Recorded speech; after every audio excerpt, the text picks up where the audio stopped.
ஒருத்தருடைய வளர்ச்சியை சாதாரணமாக சில பேரால் ஜீரணிக்க புரியறதில்லை.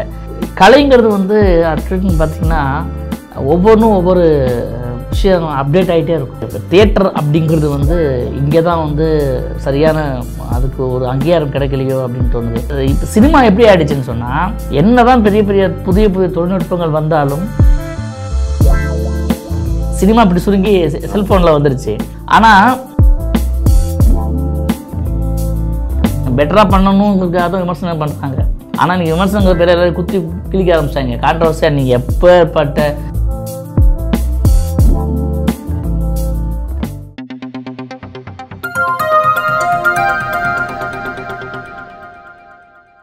வணக்கம் சார். திரைப்படங்களின் மீதான காதலில் தொடங்கிய உங்கள் பயணம் மிகப்பெரிய பல வெற்றிகளை தொடர்ந்து இயக்குனராக உருமாறி இப்போது 3வது படத்தினுடைய இயக்கம் என்ற அளவிலே தயாராகி கொண்டிருக்கிறது. அலங்காநல்லூரிலிருந்து நாங்கள் கேள்விப்பட்ட வரைக்கும் ஜல்லிக்கட்டுக்கு தான் ரொம்ப ஃபேமஸ். அதற்கடுத்து காதல் சுகுமாரை நாங்கள் கேள்விப்பட்டிருக்கிறோம். அது எப்படி அங்கேருந்து தொடங்குச்சு உங்களுடைய பயணம்? இல்லை, எங்கள் அப்பா வந்து பார்த்திங்கன்னா ஒரு கம்யூனிஸ்ட் லெஃப்ட். அவர் நிறைய ஆரம்பத்திலே வந்து எங்களுக்கு வந்து பாட்டும் கூத்துமாக தான் அப்போ உள்ள காலகட்டம் அப்படிங்கிறது. அதனால் இயல்பாகவே வந்து இந்த மாதிரி நிறைய மேடை நாடகங்கள் போடுவார் அப்பா.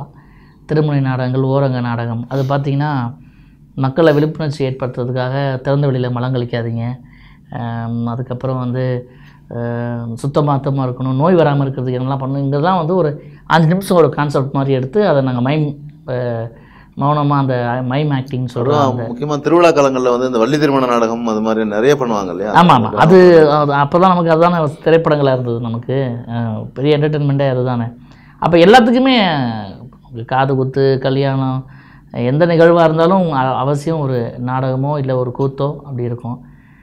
காத்தவராயன் கூத்துங்கிறதெல்லாம் 10 நாள் நடக்கும் தொடர்ந்து அந்த கூத்து. அந்த மாதிரி வள்ளி திருமணம் இதெல்லாம் 3-4 நாள் நடக்கும். ஸோ இதெல்லாம் வந்து பார்த்து வளர்ந்து வந்ததுனால அதன் மேலே ஒரு பெரிய ஈடுபாடு ஏற்பட்டுச்சு. அப்பா தான் ஆரம்ப கட்டத்தில் வந்து எங்களை அந்த நகருக்கு கூட்டிகிட்டு போனார். ஒவ்வொரு ஊருக்காக போவோம். பிரதான வருமானமாகவே அதுதான் இருந்துச்சு. அப்பா விவசாயி அப்படின்னு சொன்னாலும் இந்த மாதிரி பொது விஷயங்களில் எல்லாத்துக்கும் ஹெல்ப் பண்ணணும் அப்படிங்கிற ஒரு நோக்கத்தோடு இருந்ததுனால ஆட்டோமேட்டிக்காக அந்த கலை ஆர்வம் நமக்குள்ளே வந்துருச்சு. ஒரு கட்டத்தில் வந்து நான் சினிமா தான் முடிவு பண்ணோன்னே அப்பா சொன்ன ஒரே வார்த்தை, எங்கே போனாலும் படிச்சுட்டு போ, அது உன்னை காப்பாற்றிடும், நீ நம்பி போகிற வேலையா இல்லைனாலும் இந்த வேலை உன்னை படிப்பு உன்னை காப்பாற்றினார். ஸோ மதுரை அமெரிக்கன் காலேஜில் வந்து பிகாம் முடிச்சுட்டு 98 சென்னை வந்து பயணம் அப்படியே தொடர்ந்துட்டுருக்கு. பொதுவாக வந்து இந்த பாட்டு தெருக்கூத்து அப்படிங்கும்போதெல்லாம் வந்து இந்த நவநீத கிருஷ்ணனுடைய அவங்களுடைய சாயல் நமக்கு மதுரையில் நிறைய இருக்கும். அந்த ஆமாம் ஆமாம், அதை தாண்டி நமக்கு வேட்டி கட்டிலாம் படம் போடுவாங்க நம்ம ஊரில் கிராமப்புறங்களில். அதெல்லாம் வந்து இந்த உங்கள் தெருக்கூத்து இது மாதிரியான இதை வந்து பாதிக்கலையா அப்போது? இல்லை, அப்போ வந்து கலைங்கிறது வந்து அட்லீஸ்ட் பார்த்திங்கன்னா ஒவ்வொன்றும் ஒவ்வொரு விஷயம் அப்டேட் ஆகிட்டே இருக்கும். அதாவது ஒரு கலை வந்து எப்போவுமே ஒரு புது புது வடிவத்தை எடுத்துக்கிட்டே இருக்கும். ஆனால் கலை அழியாது. ஆரம்ப காலத்தில் வந்து இப்போ எப்படி உருவாச்சுன்னு சொல்லுவாங்க அந்த நடிப்பு விஷயங்கள்லாம் வந்து. ஏன்னா வேட்டுவ சமுதாயம் தான் நம்மளுடையது. ஆரம்பத்தில் எல்லாமே வேட்டையாடி தான் சாப்பிட்டுட்டு இருந்தாங்க. அதுக்கப்புறம் பெண்கள் கண்டுபிடிச்சதா சொன்ன விவசாயத்துக்கு அப்புறம் தான் வந்து சரி நம்ம வந்து இந்த மாதிரி விதை போட்டு விவசாயம் பண்ணி சாப்பிட்டாலே நமக்கு வந்து இந்த, ஏன்னா அப்போ காட்டுக்கு வேட்டைக்கு போனால் நீயா நானா தான். ஒன்று மிருகம் முளைச்சா இவன் சாப்பாடு, மிருகம் இல்லைன்னா மிருகம் இது பண்ணால் இவனுக்கு சாப்பாடு, இப்படி தான் இருந்துச்சு.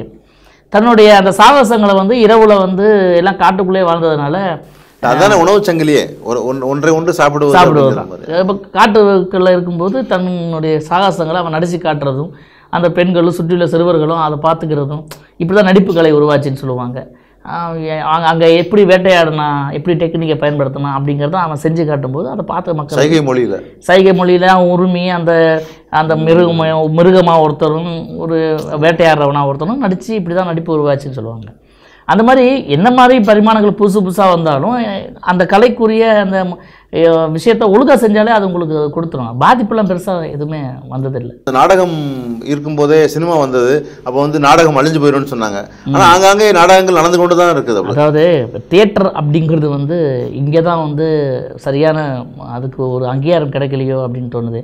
ஆனால் நார்த்துலலாம் பார்த்திங்கன்னா நிறைய தியேட்டர் ஆர்டிஸ்ட்டுங்களாம் இருக்காங்க.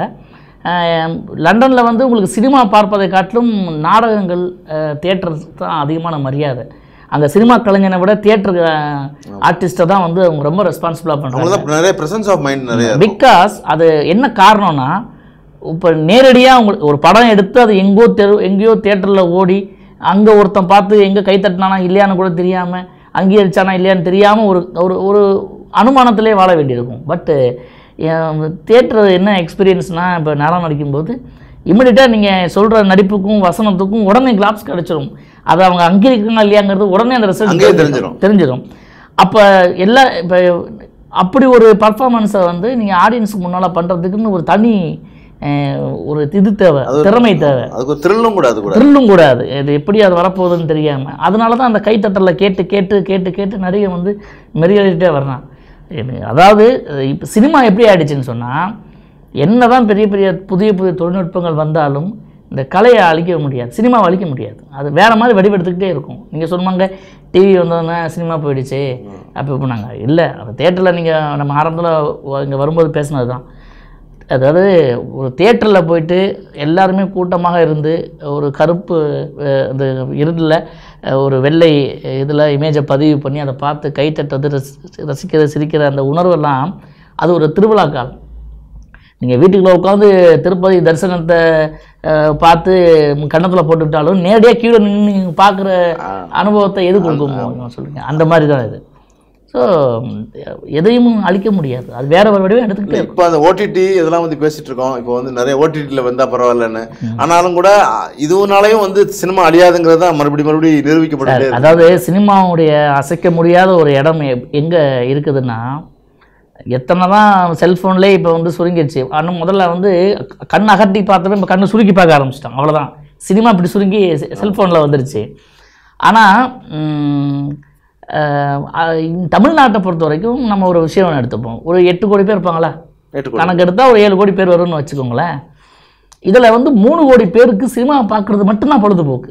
அவங்க நீங்கள் செல்ஃபோனில் பார்க்குறத விரும்ப மாட்டாங்க, டிவியில் போட்டாலும் பார்க்க மாட்டாங்க. ஜஸ்ட்டு டேய் சண்டே ஆயிடுச்சு, ஞாயிற்றுக்கிழமை சனிக்கிழமை இதில் வந்து ஒரு படம் பார்க்கணும். அவங்களுக்கு நம்மளோட கூடி குழவுவது, சந்திக்கிறது, சாப்பிட்றது தாண்டி அடுத்து ஒரு என்டர்டைன்மெண்ட் வேணும்னா சினிமாவுக்கு தான் போவாங்க. அவங்க அந்த 3 கோடி பேர் தான் சினிமா வாழ வச்சுட்டு இருக்காங்க. அந்த ரூரல் ஏரியாக்களில் எல்லாரும் இளைஞர்கள் எல்லாருமே அவங்களுக்கு சினிமாவுக்கு போகிறது தான் பொழுதுபோக்கு. என்ன தான் டிவியில் பார்த்தாலும் அது மாதிரி அப்படி தான் சினிமா வடிவெடுத்துக்கிட்டே இருக்குது. ஆனால் காதல் படத்தில் நடிக்கிறதுக்கு முன்னாடியே நீங்கள் 2-3 படங்கள் நடிச்சிருக்கீங்க. ஆமாம், காதல் எனக்கு 6வது படம் தான்.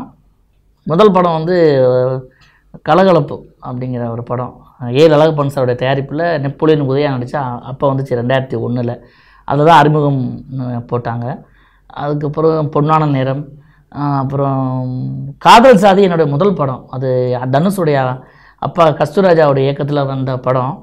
படம் முடிவடைஞ்சும் தியேட்டருக்கு வராமல் போயிடுச்சு. அதுக்கப்புறம் வந்து அதுக்கப்புறம் கொஞ்சம் பிரயத்தனப்பட்டு கமல் சார்ட்ட போய் ஜாயின் பண்ணி மும்பை எக்ஸ்பிரஸ், அப்புறம் வந்து விருமாண்டி, வசூல் ராஜா இந்த மாதிரி படங்களில் கூடவே நடிக்கிற வாய்ப்பு கிடச்சி. அதுக்கு பிறகு தான் எனக்கு காதல் கிடச்சிது. ஆனால் காதல் சுகுமாரோட ஒட்டிக்கிச்சு அப்படியே. ஆமாம், காதல் வந்து எப்படின்னு பார்த்தீங்கன்னா அது வந்து காரணம் கமல் சார் தான். அவர் சொல்லுவார், ஒரு நல்ல நடிகன் ஆகணும்னு நீங்கள் ஆசைப்பட்டீங்கன்னா இந்த உங்களுடைய சாயல் வந்து ஏற்கனவே இருந்த ஒருத்தருடைய முகமைப்பாக இருந்தால் பரவாயில்ல, ஆனால் நிகழ்காலத்தில் இருக்கக்கூடிய ஒரு காமெடியினுடைய தோற்றம் உங்களுக்கு இருக்குங்கிறதுனால ரொம்ப நீங்கள் உங்களை வந்து தனியாக காட்டிக்கிறதுக்கு ட்ரை பண்ணுங்க அப்படின்னு சொல்லி நிறைய டிப்ஸ்லாம் கொடுத்தாரு. கமல் சார்னு சொல்லும்போது ஒரு சம்பவம் வருது. இந்த சாம்ஸுக்கு வந்து ஒரு நீங்கள் வந்து சொல்லியிருந்தீங்க, இந்த படம் பண்ணால் தான் என்ன எல்லாருமே அப்படி நடித்து வந்தவங்க தான் அப்படிங்கிற ஒரு விஷயம் வந்து எழுதியிருந்தீங்க.